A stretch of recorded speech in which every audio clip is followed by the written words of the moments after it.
What's going on, guys? It's your boy Scrub here, back again with another video. Hope you guys are having a great day. I know I am, and today I've got a pretty crazy story for you guys. It's about this kid that was at a friend's house, and him and his friend were bored, and they decided to steal his dad's supercar at 14 years old. Yeah, that's right. Definitely not something I would recommend. A good way to get in trouble, that's for sure. But a pretty crazy story nonetheless. So, yeah, without further ado, let's get into it. Be sure to press the like button, or no joke, no scam. You'll never be allowed to play Lego Star Wars again. That's very serious. Press the like button, and without further ado, let's get into it. Yeah, this shit, it just has begun.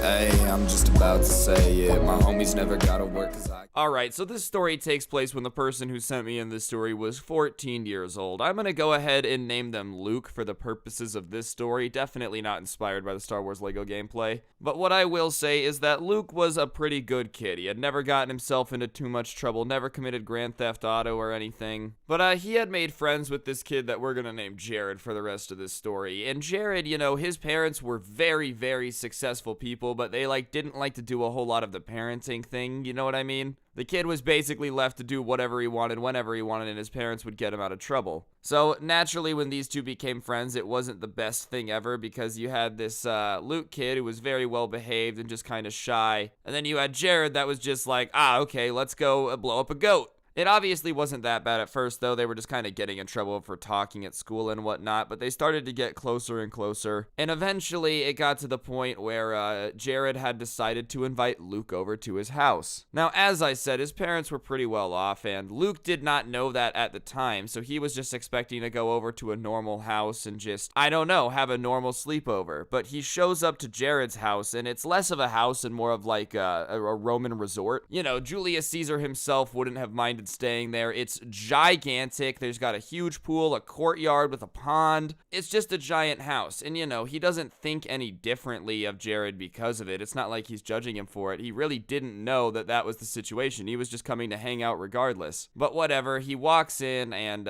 Jared's there, and they're kind of talking and whatnot. And he's like, yeah, my parents are probably going to be gone till tonight. They're not here very much, so we can just kind of do whatever. And they spend that day just like walking around the house, hanging out, swimming in the pool, eating candy, like watching movies in the movie theater room, obviously having themselves a pretty good time. And while Luke is having a great time, Jared starts to get bored, and he's like, hey man, listen, down at the country club near the beginning of the neighborhood, there's this big pool that has a water slide. Let's go.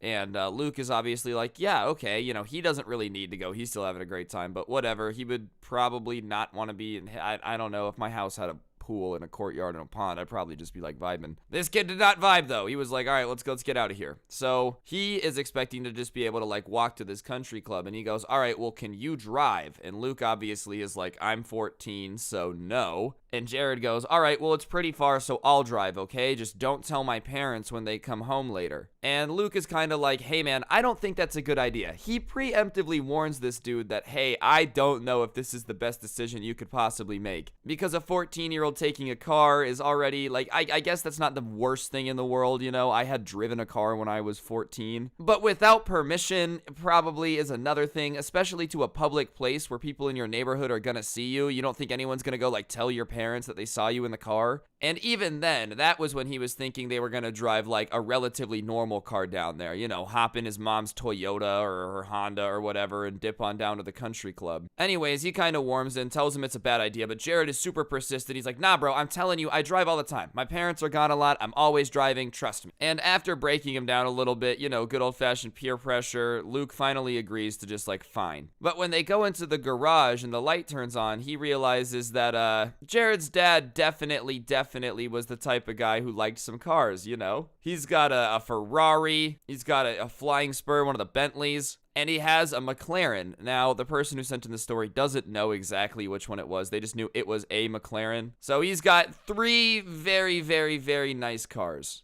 And, the kid's like, all right, well, we're going to take the McLaren. And Luke looks at him and he's like, are you out of your mind? This is at the absolute lowest end, $75,000, $80,000 car used. And judging by this house and everything else in this garage, it probably wasn't used. And, $1 million McLarens are not unheard of. But Jared's like, no, dude, we're going to take it. No, dude, we're going to take it. And Luke is literally begging him at this point, like, please do not drive it. And Jared's smiling and he grabs the keys and he goes and he gets in the McLaren and he's like, get in or I'm leaving. And he opens the garage. So Luke very, very reluctantly gets in this car with this kid, bro. And obviously, not a very good situation. Honest advice to all of you. Don't get in the car. Don't. Because it's not worth getting in trouble if this kid crashes $1 million car. I can promise you that. Because he's acting tough now, but he would definitely be blaming you the second he could. So they get into the car and they get into the road. And, you would think that if you're driving a car like this and you don't have a license or whatever, you would be careful. Yes, you're just driving around the neighborhood, but just be careful. Because it's not like the insurance is going to be helping out your dad if you crash this thing. And this Jared guy immediately just puts his foot in it. He's going around corners crazy fast. He's driving like a maniac to the point where Luke goes, hey man, please, you're making me uncomfortable. You're going just way too crazy right now. And Jared looks at him and he's like, oh, sorry, bro. I'm just used to driving, I guess. Was obviously just trying to show off. And listen, man, I get wanting to look cool in front of your homies, but I've never got people that just do really reckless stuff with really, really expensive things and are like, hey, ain't that sick? Man, you're telling me that your dad potentially spent $1.2 million on this car? I don't know which one it was. If he got it new, at least 100 bands, at least. And you're just gonna be driving it around without a license where if you crash it, the insurance company is screwed, bro. Yeah, this kid's gotta be a little bit of a maniac, dude. How do you raise a kid this wild, man? I don't even know what you do as a parent if your kid's just like, nah, I can take all my parents' expensive stuff. It doesn't matter if I destroy it. Who cares? What do you do at that point? Do you just send them back to the factory? Do you, hold the power button until you get a factory reset? I really am not too sure what you do if your kid just disrespects you and your stuff that much. Anyways, they finally get down to the country club and somehow this kid parks the car. They don't crash it. They don't get any trouble with it. He parks horribly. It's crooked in the spot. The kid vividly remembers that. And they go to walk into the country club. Obviously, though, on the way in, they had this valet guy there. And he walks up and he goes, hey, man,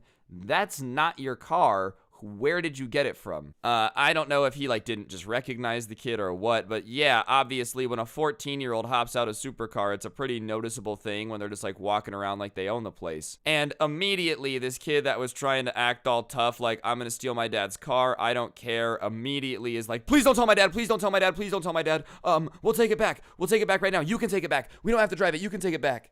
Oh yeah, you're so tough. Apparently you drive this car all the time. You're such a gangster, bro. You don't even care. The second somebody just asks where you got the car from, you fold in 15 seconds and start just being like, no, it's okay, please take it back. Obviously, at that point, the valet is kind of confused on what to do, so he goes and he gets the manager of the country club thing, and they're like, all right, who's your parents? And for some reason, the Jared kid decides to tell them. Now, what you do in this situation, you just go, and you keep your mouth shut, and then eventually, yeah, you're gonna get caught, but at least that way everybody has a little bit more time to calm down. He's going in hot. He snitches on himself. So he tells him his parents, and he's like, all right, I'll be right back. And he knew he's already in trouble because he's about to have to call his parents at work during a busy day and explain to them that their son had taken their car, stolen it out of the garage, and taken it to the country club. Obviously, he had been lying to Luke about nah, this happens all the time. It's totally allowed because no one's going to allow that. All right, guys, I'm going to interrupt the video for just 1 second. On screen now is actually a PlayStation gift card. I give away a gift card in every one of the videos here on this channel as a way to say thank you to everyone who's subscribed with notifications on. So if you haven't already, be sure to subscribe, turn on those notifications so you never miss another upload. I really, really do appreciate it. And if you already are subscribed with notifications on, then thank you so much. And yeah, I'll shut up, get back to the story time now. Enjoy. Anyways, as they're standing there, Jared looks at Luke and he goes, I'm gonna blame you, bro. I'm sorry. I'm letting you know right now I'm gonna blame you and I'm sorry. And he's like, dude, what? I literally was telling you not to do it. He's like, I know, dude, but my dad's gonna be so pissed. You have no idea, dude. He's gonna be so mad. I've never taken his car before. And Luke is like, you told me that you do this all the time. Why? You told me that you do this all the time. And he's like, yeah, man, I was just trying to look cool. I'm sorry, bro, but we're in so much trouble. We're in so much trouble. And they're standing there for about 20 minutes just like sweating it out. And finally, his dad pulls up. I guess his work wasn't too that far away, and he's pissed. And he walks up to them, and he's like, Jared, what are you thinking? Da-da-da-da-da. And almost immediately, he goes, I wasn't driving. It was him. And he points at Luke. And Luke had never met this guy's dad before. So his dad kind of looks at him and like looks him up and down and sizes him up a little bit. And he goes, did you steal my car? And Luke looks at him and then just looks at the ground. He doesn't say anything. And at that point, this is the hero play, bro. The valet walks over and he goes, hey, I'm gonna be honest. I'm the one that caught them trying to park the car and come in. Your son was driving. Your son got out of the driver's seat. So the valet came in clutch, saves Luke from having this dude think that he stole this dude's McLaren to just joyride it down to the country club. And so obviously at that point, the dad's pissed. He's like, you lied to me. Are you kidding me? Well, I have to take the McLaren back and then I will be back. You guys stay here and just think about what you've done, because he has a different car to come get them from work, obviously. So he goes, takes the McLaren back to the house, and he comes back in a golf cart. I guess, you know, they have golf carts in the community. He tells the